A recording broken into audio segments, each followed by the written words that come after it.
दोस्तों, एक बार की बात है। महात्मा गौतम बुद्ध अपने शिष्यों के साथ घूमते हुए वैशाली नगरी में जा पहुँचे। वैशाली को उस समय 16 जनपदों में एक महत्वपूर्ण जनपद माना जाता था, जिसकी ख्याति दूर दूर तक फैली हुई थी। यह नगरी परम वैभवशाली और हर तरफ से संपन्न थी। महात्मा बुद्ध के आने की बात पूरे नगर में फैलते देर न लगी।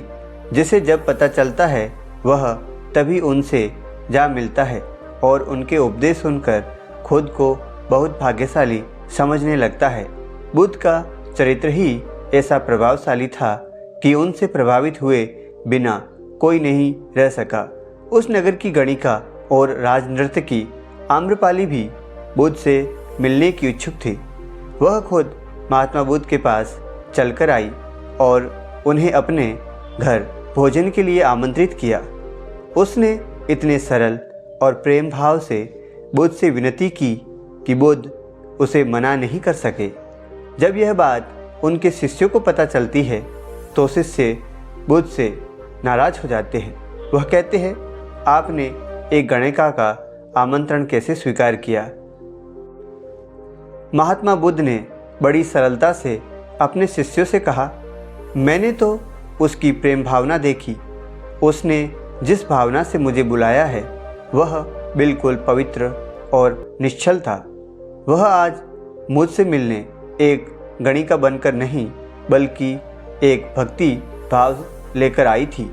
फिर भला मैं कैसे उसका आमंत्रण स्वीकार न करता? वह चाहे एक वेश्या हो या फिर कोई सन्यासी। यथा समय बुद्ध आम्रपाली के घर भोजन के लिए जाते हैं। वह आम्रपाली पहले से ही भोजन की सारी व्यवस्था करके भगवान बुद्ध के आने की राह देख रही होती है। मन में यह भी विचार चल रहा था कि कहीं गौतम बुद्ध अपनी बात से मुकर न जाए।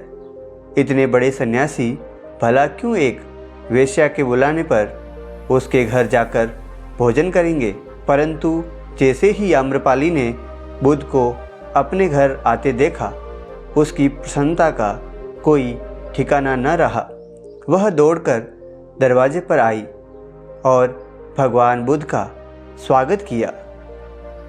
उसने खुद अपने हाथों से भोजन परोसा और भगवान बुद्ध की आवभगत की।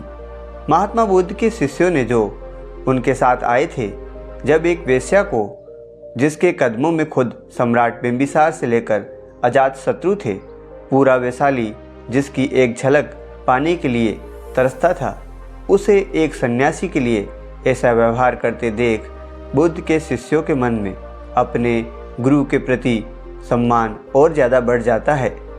आम्रपाली ने महात्मा बुद्ध के व्यक्तित्व के बारे में जैसा सुना था, उनसे मिलने के बाद वह उससे ज़्यादा प्रभावित हुई और उसी समय वह बुद्ध की शरण में चली गई।